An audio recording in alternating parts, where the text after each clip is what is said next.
Ата-эне болуу. Өз милдетин билбеген ата-эне баласына тарбия берүүдө же өздөрүн өнүктүрө алышпайт, же баласынын муктаждыктарын канааттандырышпайт.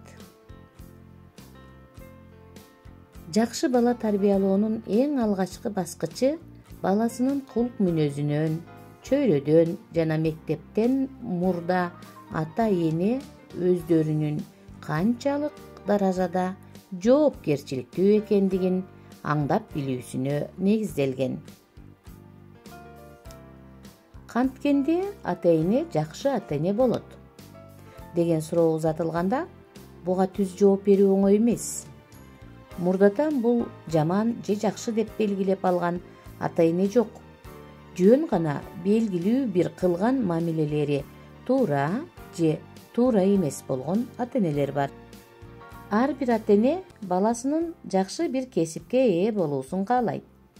Ошон үчүн бул жаатта аябагандай аракеттенишет. Керек болсо күн-түн дебестен иштешет. Туура мамилелерибизди арттырып, туура эмес мамилелерибизди азайтуу аркылуу жакшы ата-эне болуу сапарында маанилүү бир жылыш жасаган болобуз. Балдарыбыз менен болгон маектешүүбүздү арттыргыбыз келсе, белгилүү бир убакта үйдөгү телевизорду өчүрүп, телефондорду алып коелу. Балдарыбызды алып, үй бүлөбүз менен чогуу эс алууларга чыгалы. Алар менен көңүл ачып маек куралы, отуруп чын жүрөктөн сырдашалы. Бир күнү мени менен кеңешүү үчүн бир үй бүлө келди. Ата-бала ортосунда бир канча келишпестиктер келип чыгыптыр. 12 жаштагы баланын атасына төмөнкүдөй кеңештеримди сунуштадым. Балаңызды алып кооз бир бакчага барыңыз. Ошол жактан балаңыз менен жакшы бир тамактын үстүндө сүйлөшүңүз. Анда атасы мага: "Мен аны менен ал жактан эмне тууралуу сүйлөшөм?" деп сураганда, маселенин жообун анын кайра мага берген суроосунун ичинен таптым. Ата менен баланын ортосунда ушунчалык ажырым бар экен. Экөө бир жерге баратып, сүйлөшүүгө бир да орток нерсе, бир сөз да таба алышпайт.